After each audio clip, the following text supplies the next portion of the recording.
सालों पहले एक नगर में एक बुद्धिमान राजा राज्य करता था। उनकी बुद्धि और होशियारी की चर्चा दूर दूर तक थी। राजा कभी भी बिना सोचे समझे कुछ नहीं कहता और न ही किसी आरोपी की बात सुने बिना उसे सजा सुनाता था। उसकी बुद्धिमत्ता के चर्चे सुनकर आसपास के राजा, रानियां और राजकुमारी आदि उनसे जलते थे। इसी जलन के चलते सभी उस राजा की बुद्धिमत्ता की परीक्षा लेने के लिए नए नए तरीके अपनाते थे।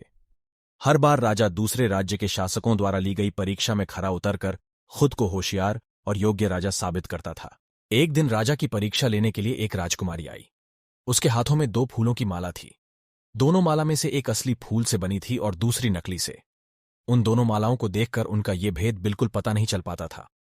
इसी वजह से राजकुमारी ने राजा के सामने दोनों मालाएं रखकर पूछा, हे राजन, अगर आप बुद्धिमान हैं तो बताइए कि इनमें से कौन सी असली है।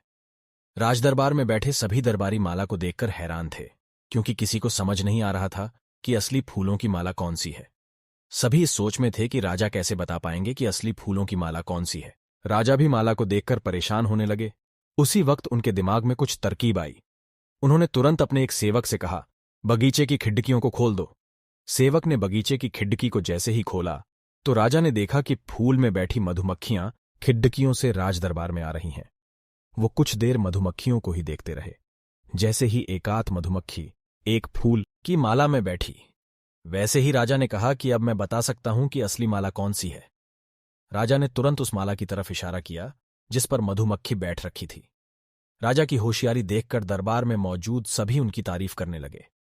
सभी कहने लगे कि हर राज्य को आपके जैसे ही बुद्धिमान राजा की जरूरत है।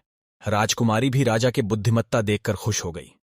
उसने भी बुद्धिमान राजा की तारीफ में कुछ शब्द कहे और वहां से अपने राज्य की ओर निकल पड़ी। कहानी से सीख, अगर व्यक्ति अपनी बुद्धि का इस्तेमाल करे तो वो हर प्रश्न का सही जवाब तलाश सकता है